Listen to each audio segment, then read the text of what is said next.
Welcome to Monaco Mindset. This is a channel where we explore the world's most exclusive lifestyles, the psychology of success, wealth creation, luxury living, and really the habits that separate the extraordinary from the ordinary. Right, exactly. And if you're passionate about entrepreneurship, investing, financial freedom, and just wrapping your head around the mindset of the ultra-successful, well, you're definitely in the right place. We really dive deep into how global wealth actually operates. Yeah, we do. So please take a second to subscribe if you haven't already. It really helps us bring you these deep dives. For sure. But for now, let's just jump right into the main discussion. Welcome to the debate. So I want you to imagine standing on the balcony of, say, a 30 million euro apartment. You're looking out, and the Mediterranean Sea is just stretched out right before you. Okay, yeah. A nice way to start the morning. Right. It is catching the morning light, and it's the absolute picture of serenity. I mean, it really feels like ultimate freedom. But then you hear this loud grinding of heavy machinery. The reality check. Exactly. You look down, and a massive crane is dropping a 10,000-ton concrete caisson into the water. They are literally building a 2 billion euro land reclamation project that will eventually completely erase that perfect horizon. So you buy the ultimate view, only to have the machinery of wealth build a wall right in front of it. That is the exact paradox. And today, we're asking a fundamental question about the reality of extraordinary financial success. When an individual achieves ultra wealth, does that money actually unlock ultimate human freedom? Or does it construct an inescapable gilded cage of paranoia, social isolation, and rigid obligation? It's a massive question. It is. And based on the market reports and structural analyses we're looking at today, I argue that elite wealth represents the ultimate optimization of the human experience. It provides unparalleled security, highly curated environments, and the resources to literally outsmart physical and biological limitations. To me, it is peak human agency. Right. Well, I argue that the pursuit of ultra wealth actually fundamentally diminishes the human experience. It trades genuine freedom, spontaneity, and authentic relationships for a high-tech prison, one that is defined by fear, constant measurement, and just the sheer exhaustion of managing a massive personal infrastructure. Well, let's get into the mechanics of it. Because to understand ultra wealth, we have to recognize that wealth at this level is fundamentally a tool for absolute control. Control or the illusion of control? No, actual literal control. The things we see, whether it's choosing to live in the extreme density of Monaco or spending $20 million to join an underground secure facility, aren't symptoms of paranoia or entrapment. They are highly rational institutional risk mitigations. Institutional? We're talking about individuals here. Yes, but individuals whose lives impact global markets. When you reach that level, wealth allows you to conquer the traditional limitations of space, time, and biology. It's a conscious trade-off. See, I look at those exact same behaviors and I see a profound disease. The supposed benefits of extreme wealth breed entirely unique miseries. Like what, exactly?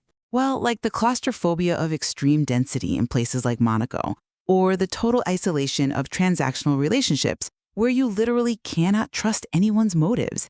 And honestly, the exhaustion of maintaining what is essentially a mid-sized corporation just to survive your day-to-day life. But they choose that life. Do they? Because multi-million-dollar biohacking routines and luxury doomsday bunkers don't represent freedom to me. They represent an architecture of fear that over-engineers the human experience. It strips it of all joy. Okay, let's look closely at Monaco then, because it perfectly illustrates my point about optimization.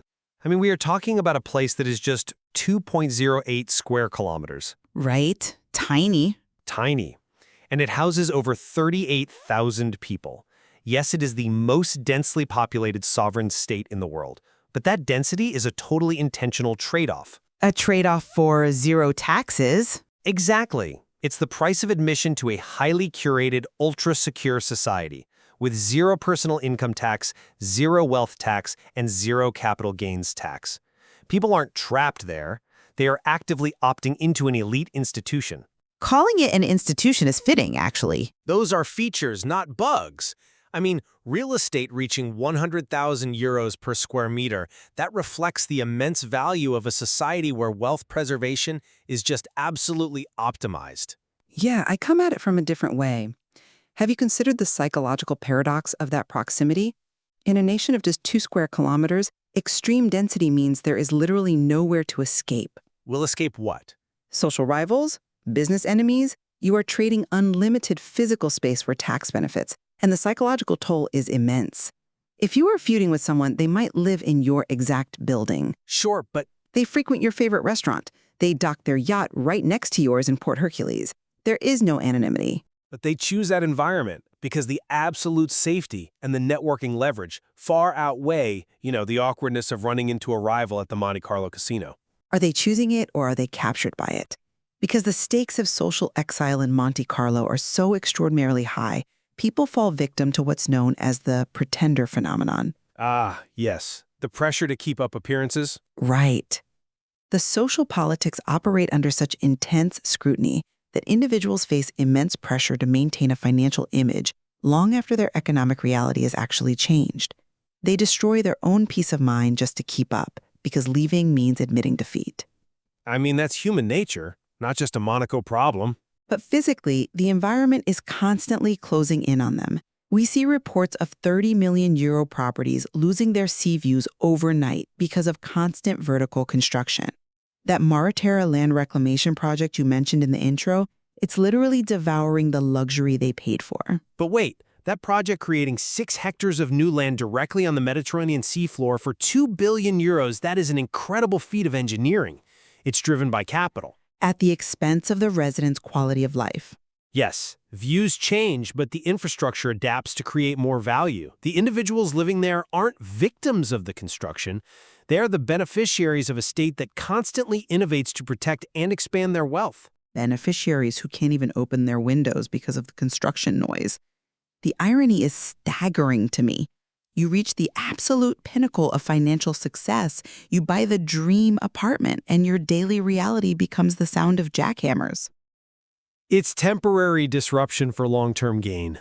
It is a perfect metaphor for the wider problem, honestly. The machinery required to sustain this level of wealth constantly intrudes on your ability to actually enjoy it. I see why you think that, but let me give you a different perspective. That intrusion, that need for controlled environments is exactly why the ultra-wealthy invest so heavily in private physical security. Geographical exclusivity just isn't enough in a globalized, highly transparent world. You mean the billionaire security details? Yes, I look at the security spending of billionaires and I see rational corporate-level risk management. Mark Zuckerberg has a $23.4 million annual security allowance. Which is a staggering number. It is, but look at Elon Musk. He spends roughly $2.4 million, which makes absolute sense considering he has faced 2 documented assassination attempts in recent months. When your life moves markets, personal security is the equivalent of a corporate firewall for the physical world. But a corporate firewall blocks abstract code. Zuckerberg's firewall requires a small army of human beings constantly standing between him and a potential threat. And it works? But it fundamentally alters a person's psychology. You can't just take a spontaneous walk in the park. You can't go grab a coffee without an advance team sweeping the route. That level of threat creates a permanent architecture of fear. But the threat exists whether they hire the security or not. The wealth is simply providing the agency to mitigate that threat. It mitigates the immediate physical threat, sure, but it metastasizes into profound psychological anxiety. Look at how this market has evolved into something far darker, like the airy doomsday bunker built by Safe. Right, the underground luxury facilities. This is a $300 million underground fortress.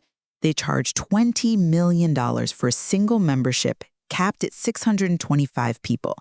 And do you know what catalyzed this specific project? I believe it was built for extreme worst-case scenarios. Civil unrest, natural disasters. Actually, it was catalyzed by a client who had already spent $103 million on a custom home security system. But then he was caught in a concert massacre. Wow, okay. Right. He realized that no matter how much money he spent, he couldn't outbuild chance in the real world. So the solution became retreat underground. That is a very extreme example. But it highlights the mindset. This bunker features an AI-powered medical suite and SCIF-compliant environments. For those who don't know, that means rooms structurally engineered to prevent any electronic surveillance or data leakage. It's a military-grade intelligence standard. Exactly. It even has simulated views of the outdoors so residents can pretend they aren't hiding in a hole in the ground. That is the literal definition of an architecture of fear. You are paying $20 million to simulate the outside world because you're too terrified to live in it. Look, the concert anecdote as well. It's a sobering reminder that wealth cannot eliminate all random variables in life. I'll grant you that. But having access to a fully equipped medical suite and a secure communications room in the event of societal collapse, that is the ultimate luxury of preparedness. Preparedness or paranoia? Preparedness. If the world destabilizes, the ability to protect your family in an environment that blends absolute protection with five-star luxury is exactly what wealth is designed to do. It buys options when options run out for everyone else. It's not fear. It's the ultimate insurance policy. But at what point does preparing for the end of the world prevent you from living in the current one?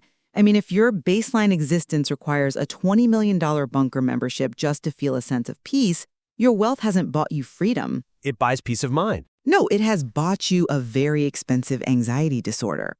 And this dynamic where wealth becomes a burden, it doesn't just apply to apocalyptic scenarios.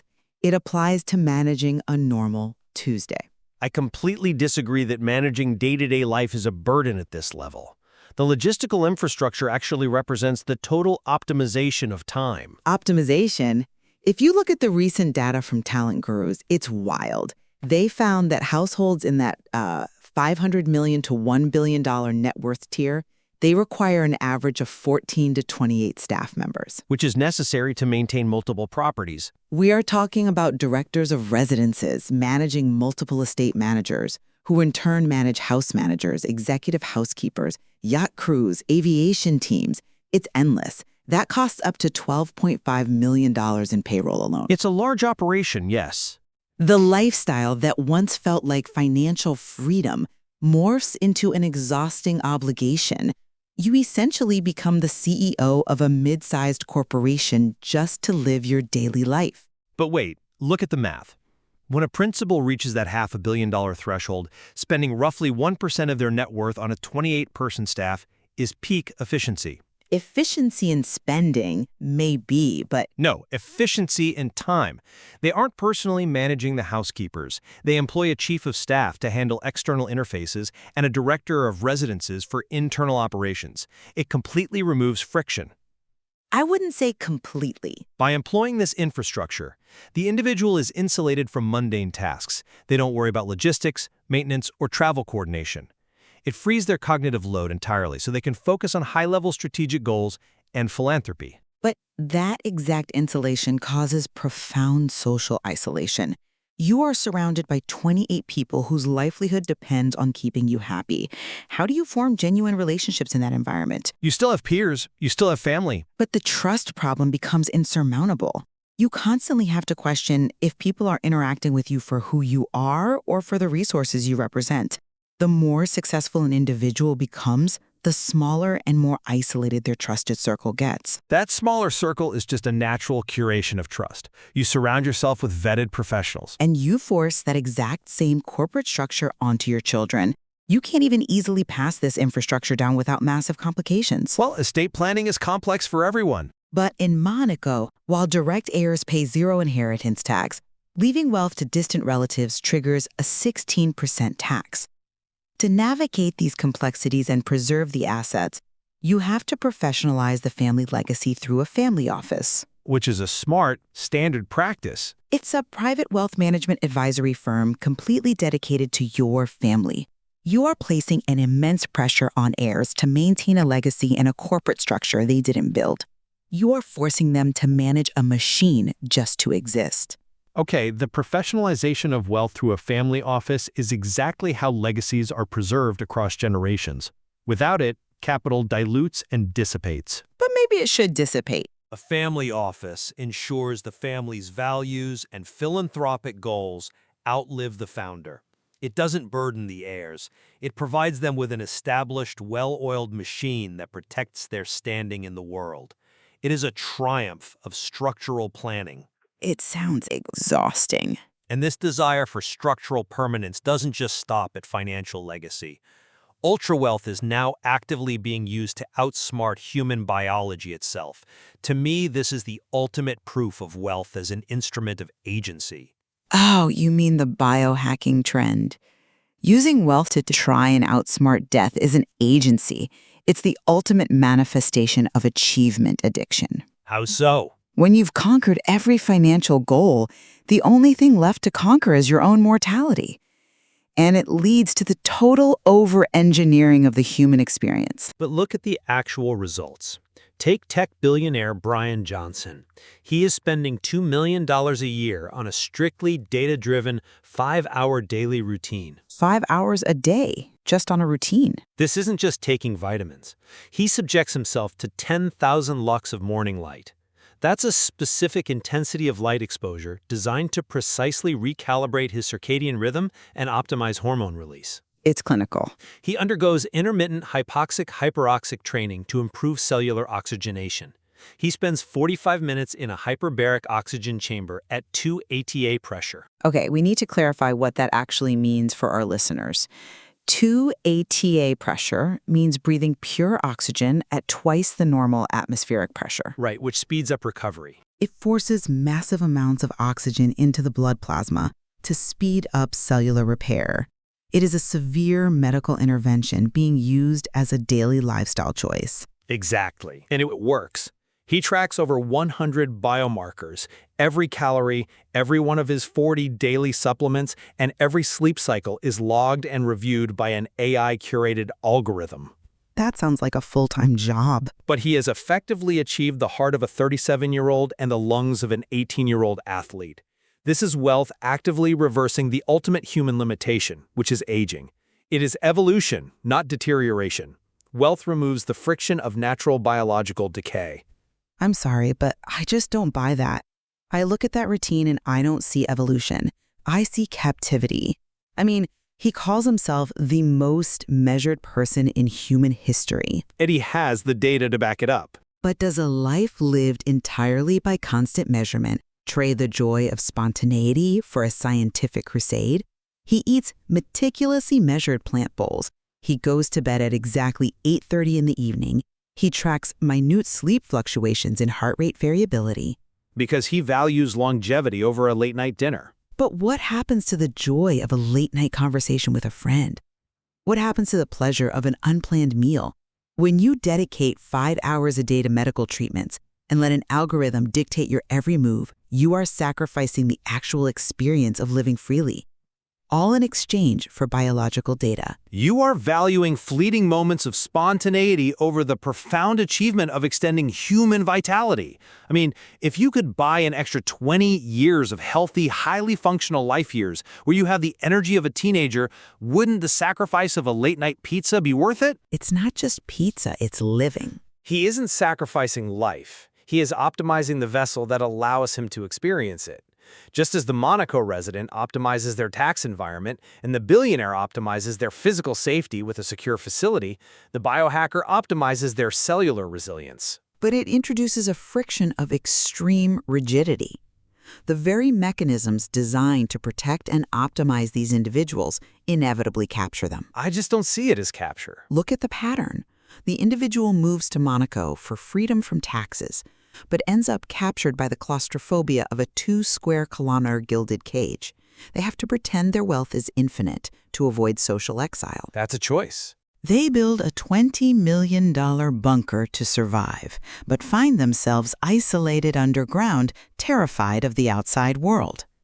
They spend $2 million a year for the lungs of an 18-year-old, but they can't stay out past 8:30 at night to enjoy them. The art captured. They are filtered into an exclusive paradigm where their assets, both financial and biological, are protected. The burdens of elite wealth, from funding massive security details to managing a 28-person household staff, are undeniably vast. I will concede that the logistical reality of maintaining a billion-dollar net worth requires a rigid institutional mindset. Very rigid. However, these are the exact mechanisms that afford unprecedented agency. The ultra-wealthy can construct impenetrable sanctuaries, preserve their legacy across generations through family offices, and push the very boundaries of human biology. Wealth doesn't trap them. It elevates them above the vulnerabilities that the rest of humanity is forced to accept. See, I believe those vulnerabilities are precisely what connect us to the human experience.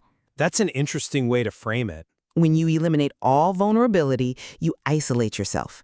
You end up with a massive staff, constantly wondering if anyone in your life actually cares about you, or if they are just on the payroll. True wealth shouldn't be defined by the sheer scale of the infrastructure you are forced to maintain. Then how do you define it? By the quality of the life that money allows you to build. Time, genuine freedom, and authentic human connection are the only resources that once lost can never be recovered, no matter how many billions you have. You know, that is a profound point of intersection for us. Evaluating these sources really does force a redefinition of what we consider true wealth. We both look at a massive estate in Monaco, or a highly regimented biological routine, and recognize that the sheer scale of the required infrastructure fundamentally changes the nature of a person's daily existence. Absolutely. It changes everything. We simply disagree on whether that change is an elevation or an entrapment. Exactly. The evidence shows us the stark reality of the lifestyle, the staffing costs, the real estate premiums, the extreme security measures. But whether those costs buy you heaven or a very comfortable, highly optimized hell seems to depend entirely on the psychology of the person paying the bill. A valid point. There is clearly much more to explore in how individuals navigate the psychological transition from just managing money to basically managing an empire. It brings us right back to that balcony in Monaco. You can spend 30 million euros for the perfect view of the Mediterranean, seeking the ultimate feeling of boundless freedom. Until the cranes show up. Right. As we've seen today, whether it's a massive crane dropping concrete in front of your window, a massive staff managing your schedule, or a biological algorithm dictating your sleep, the machinery required to sustain that level of wealth is always operating just at the edge of your vision. The ultimate question remains. When you look out from that height, are you looking at endless possibility? Or are you just admiring the walls of a highly optimized, extremely expensive cage? A question we will leave to our listeners to decide. Thank you for joining us.